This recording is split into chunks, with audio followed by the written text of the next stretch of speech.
Hello everybody, hope you're doing well. I've been out buying treasure. So get yourself a cup of tea, cup of coffee, sit back, relax, and join me as I go through what I've picked up. I've been to 2 Carboot sales today. Not much at the first one, but a fair amount at the second one. So the first Carboot sale, I picked up the next 4 items for a tenner. First up is this tin of rustic oil. Never heard of it before, but I always pick up consumables when I see them. It sounds like it might need thinning out again. Then this little toolbox, not very heavy duty. It's belonged to a PN Peters, but I just liked it. The inside's clean as well. A nice little toolbox. I always need storage for the amount of stuff I buy. And these 2 fabulous lanterns. This first one's got a fine mesh in it. Can't see a maker. Comes apart like that.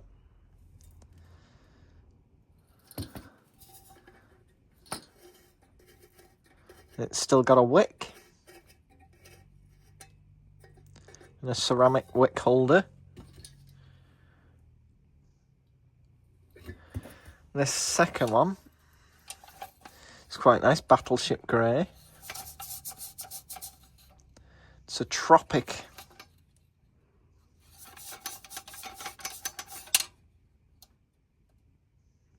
Chalwin, a Chalwin tropic. Made in England. Globe's intact.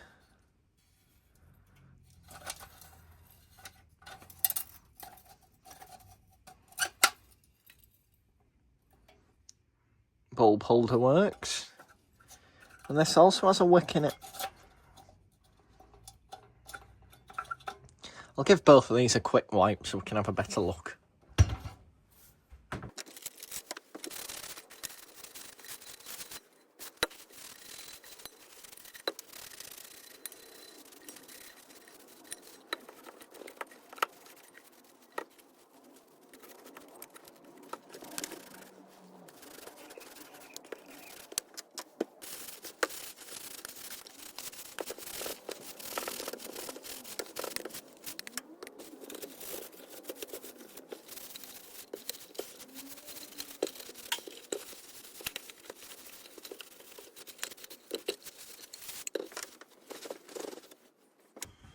And that's both of them given a very quick wipe.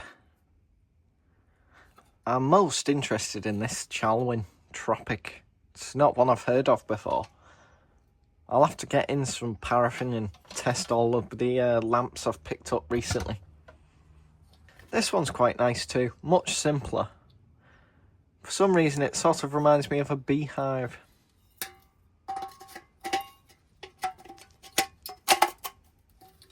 Just twists together. Isn't that nice? So those 4 items came to £10. You can't really complain, can you? And then I got 2 more items. These were £1 each. The Murray's Museum TT Archive by Peter Murray. Motorcycle book. And what I noticed is it's signed by Peter Murray.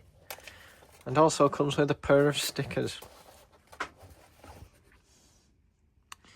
It's number 252 of 500. So that wasn't bad for £1, was it? And there's another signature. And it's got pictures of the TT on the Isle of Man. Various motorcycles. Just thought that'd be an interesting read. For £1.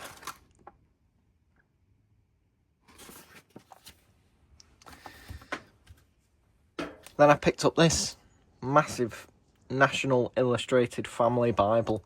It weighs a ton.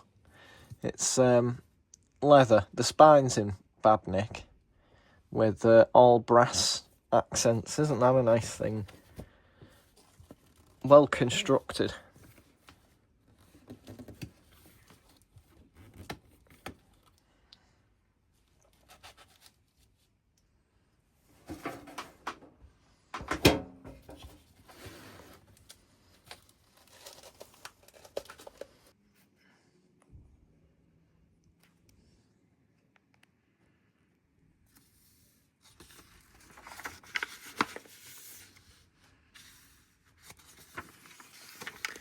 Quite an old book,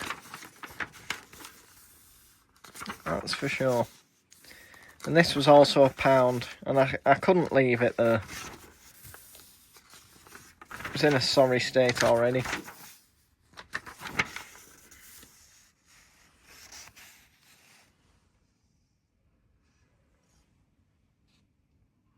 £18.91 and £18.92.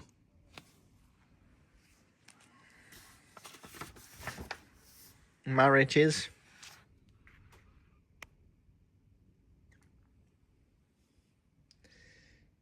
Children's names.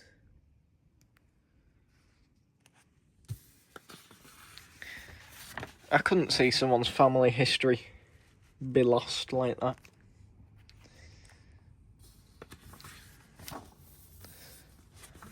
Space for family portraits, and then it gets into the Bible itself. Definitely couldn't leave it there. It come from the tip men, whose livelihood is made by having a van at the local tip yard, and they collect things people are going to throw away, and then they take them to the Carboot and sell them. So that was what I picked up from the first Carboot sale. So we're up to £12, I think. Now we'll go to the next Carboot sale. That's a heavy book with gilt edges. It's been cherished until now.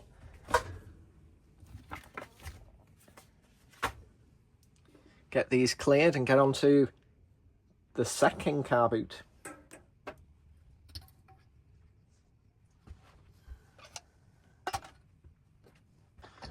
The first thing I picked up at the Carboot was these two stacking storage boxes. This is a Stanley Fat Max. There's a good weatherproof seal, complete with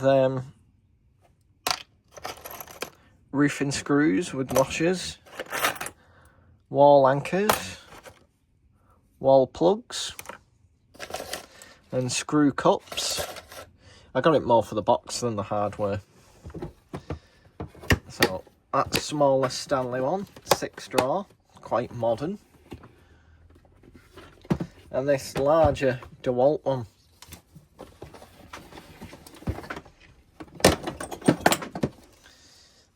Can never have too many parts bins and storage boxes. More sheet metal screws. Some fluorescent tube starters. Not that anyone has fluorescents anymore.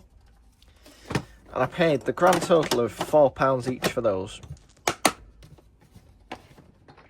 I think these are about £15 or £20 each.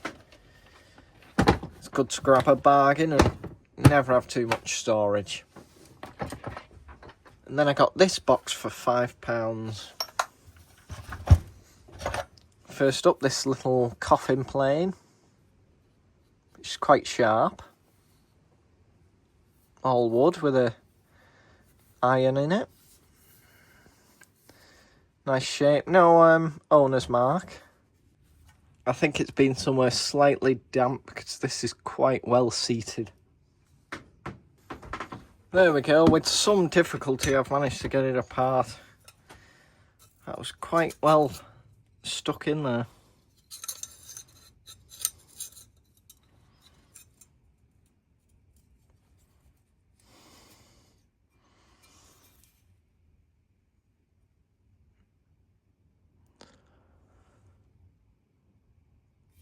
Foreign cast steel, so maybe an early German plane. Well, plain iron.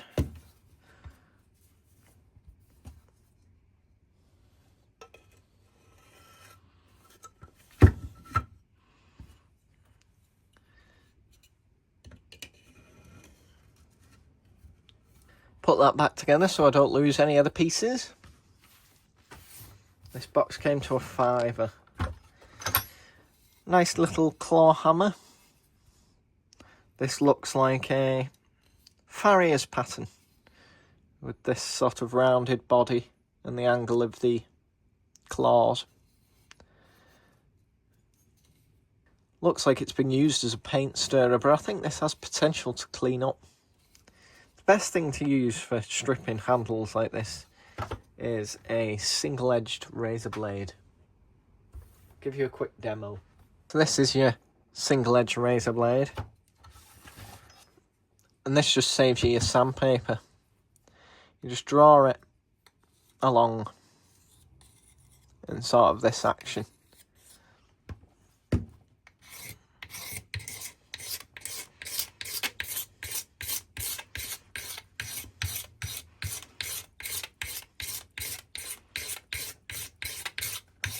And that'll help to, you saw how quick that was, that'll help to get rid of any paint or old finish. And stop you from clogging your sandpaper.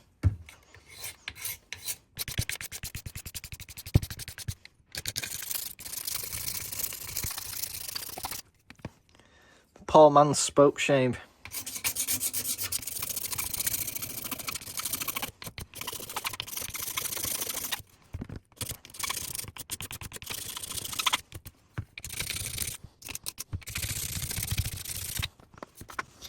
You get the idea.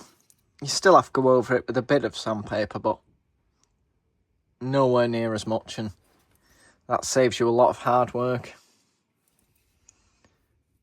The head's a little loose, but I think it'll be savable. Then we've got some little odds and ends. We've got a Morse taper drill bit.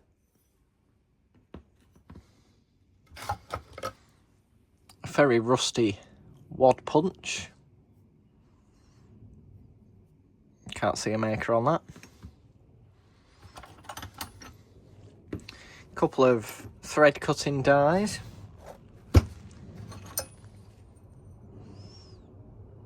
Bicycle spanner, which does look like it might have a name on it. Let's see. Just has a part number L111A. Toffee hammer. Walkers. These are probably the most common toffee hammer you come across.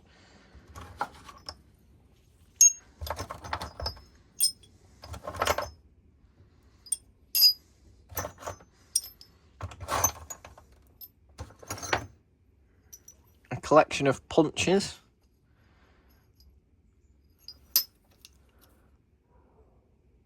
Challenger by Proto USA. One for the Americans. A number 8.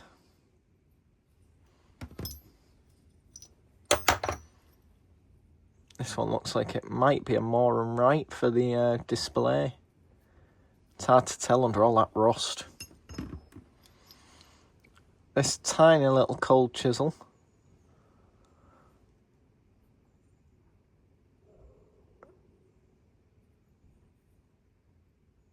Isn't that nice?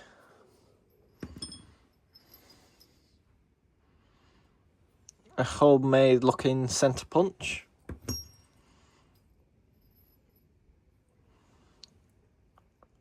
Another centre punch. And another. They should clean up. Then a brass compass. Quite oxidised. A pair of car toolkit pliers. Maybe from a Nissan or a Toyota or something. A little pin vise. Collet. Chuck. Holding micro drills and stuff like that. This lovely little brass screwdriver. Missing an end cap, but still quite a nice little thing. And some taps. all inside this nice little pine box made by Bewood Congleton. That should clean up. And that'll form a shelf on the wall. Tidy these into here and we'll move on to the next item. Not bad for £5. Anything jumped out as a star buy for you yet? Next up, I bought this sharpening steel for £5. The seller asked £8, and then I walked off, and he shouted me down and offered me £5. It's got a nice hanging hook. It's what chefs use to sharpen the knives. It's quite an early one, I'd say. There is a vague bit of writing there, quite faint.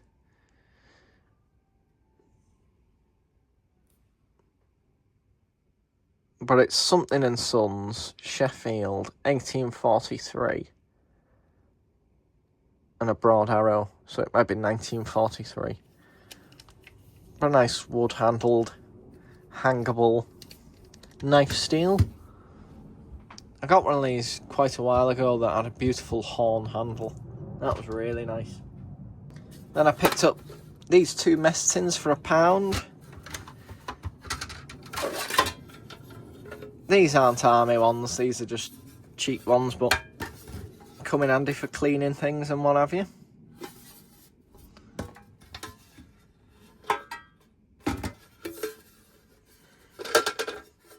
And all day long I'll buy these for £1.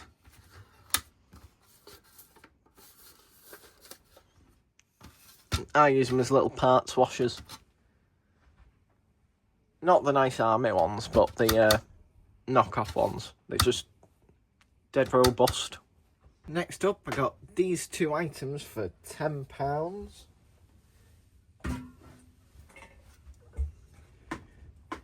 First is this old Tinware GPO post office oil can with a nice brass stopper.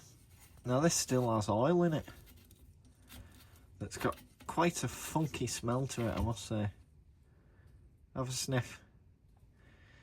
So, yep, some kind of GPO oil can with a nice brass stopper.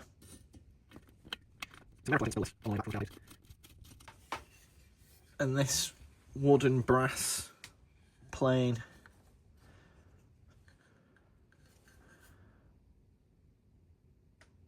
Bristol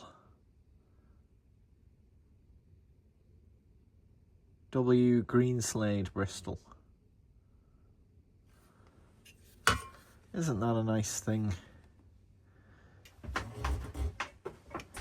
Next up, I was given this by a viewer, and I'm really not sure what it is. It looks like part of a egg beater drill, but all of the gears inside are made of brass, and it seems to be missing something, either a chuck or something. So I'm really confused by what this mystery item is. If it is just a egg beater drill, let me know, but if it's for something different, drop us a comment down below. It's got holes for a pin to go through to attach something.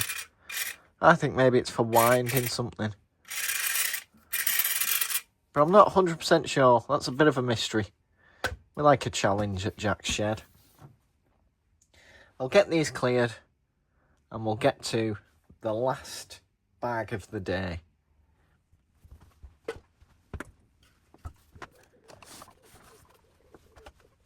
Came to £25. Let's see what I've bought. I think I've overpaid. First up,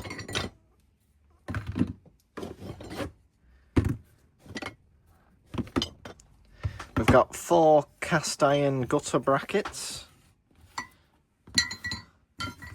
Thought they might do as plant hangers or something. Hanging basket brackets. They're quite heavy duty, Usually the ones you buy in the garden centre are pretty cheap, so I thought these would be quite heavy duty. They just need a clean up and maybe a new paint job.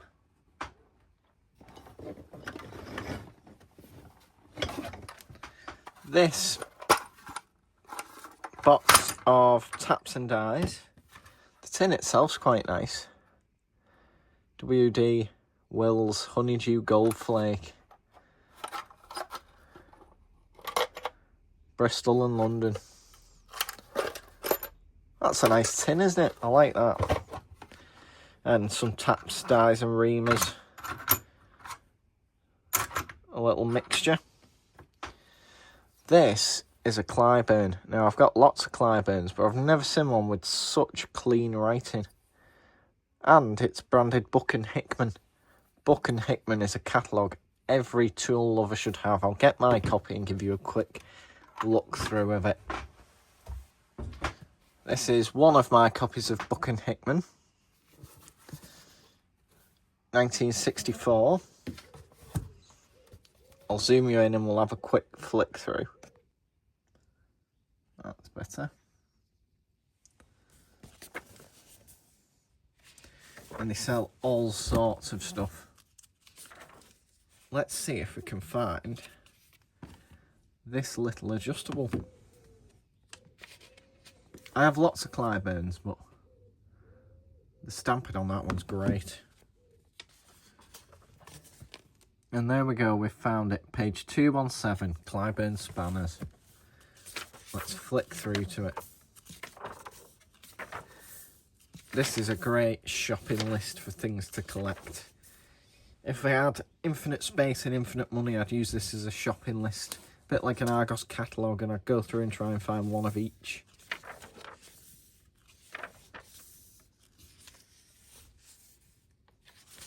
Copies of this book can be picked up for less than a tenner usually, so I would recommend you pick one up.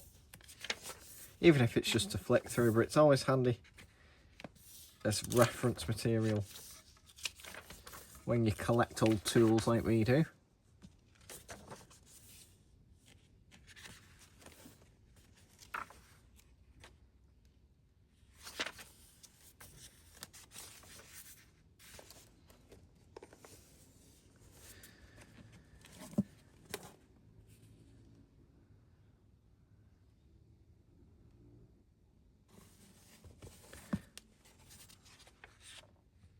There we go. Clyburn spanners. Straight and curved.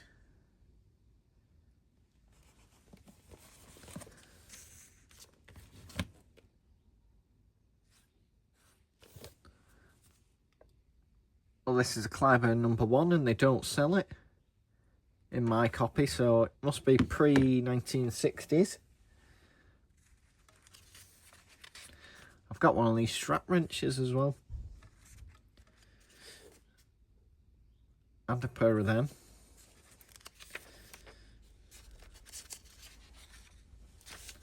Backhoes. King Dicks. Girders. Terry spanners. See, I would heartily recommend picking up a copy of Book and Hickman. There's all sorts of goodies to flick through. There's quite a large section on asbestos as well. So not everything old was better, that's for sure. Right, so if you take away one thing from this video, it's get a copy of Book and Hickman. You won't regret it. Before we carry on with the remainder of the bag, I just thought I'd show you a fair size Clyburn next to the little one. Isn't that sweet?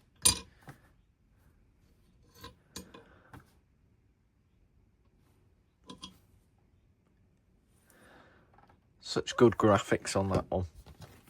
Right, carry on with the rest of the bag. This spanner's for doing real work. Ooh. Picked up this nice pick. Can't see a maker on it. And the head's a bit loose, but apart from that, it's quite nice. There might be a name there. Just give it a quick scrub, see if we can find it. And there we have it. I don't know if you can read it, but it's a braids. That's a nice one, isn't it? And then this incredibly heavy, incredibly crude lump hammer with a point on it. I think this was hand forged, and I think it's quite early, quite primitive. Can't see a maker on it. And it's very loose, but I bought it just because it's a bit of a beast.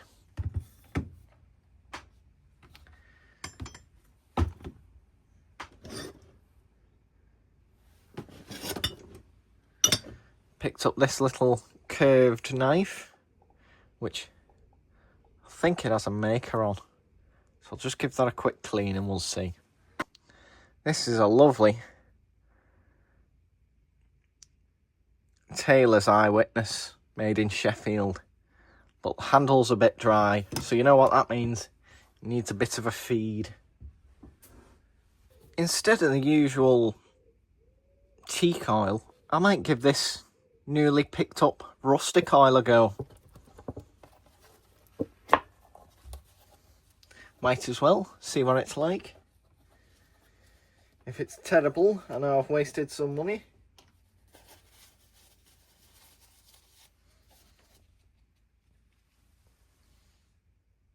It seems to have set a little bit. I think it's quite linseed based, maybe. We'll see what it does to this timber. That's not bad, is it? It does have a nice smell to it as well.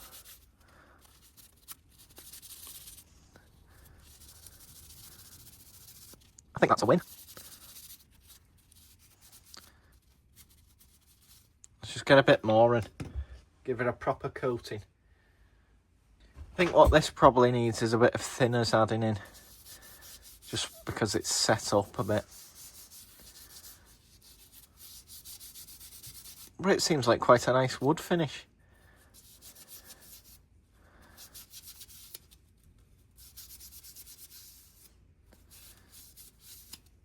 I might as well apply a bit to the blade to stop it from flash rusting now that I've cleaned it. Get a clean cloth and wipe that off. I think I call the rustic oil a partial success. I'll add a bit of thinners and see if it improves in any. But first, just give this a quick buff.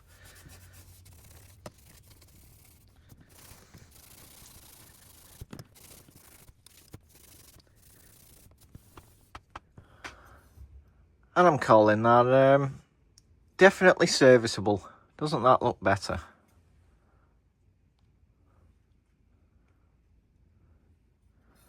It's a nice little knife with an excellent logo.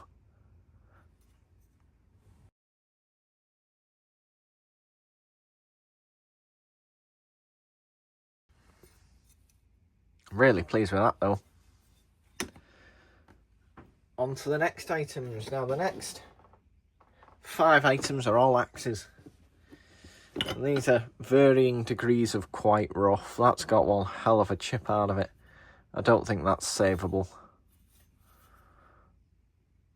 But I might try. It'd end up quite small, but couldn't leave it there. Next up, another head. This one's quite rough. Can't see a maker on it. I've not got any axe handles in stock at the minute, so even once they're cleaned, they'll have to wait till I order some handles in. Then there's this little one, which is a Pixie. I've had a couple of these, but never quite as rough. It's terribly hung. Look at the state of that. It's got a bit of a bend to it as well. Not a top quality axe like the ones I got last week, that's for sure. This one's fell off its handle. Little budget axe. But they're all worth cleaning. And the final axe is this monstrosity that looks like it's been under the ocean. There's no saving that handle. But I think the head might be salvageable. So before I go, I'll give this head just a quick clean up. And that's the axe with the surface rust off. It has severe pitting.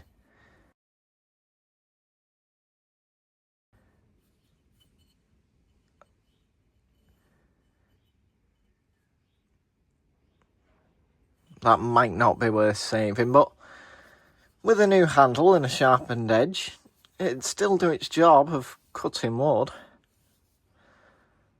But I think I've got plenty of projects before I get round to that one. So let me know down below what your favourite item was.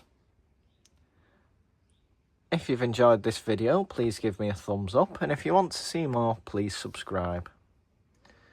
All being well, I'll see you next week with another. Thanks for watching. Bye bye.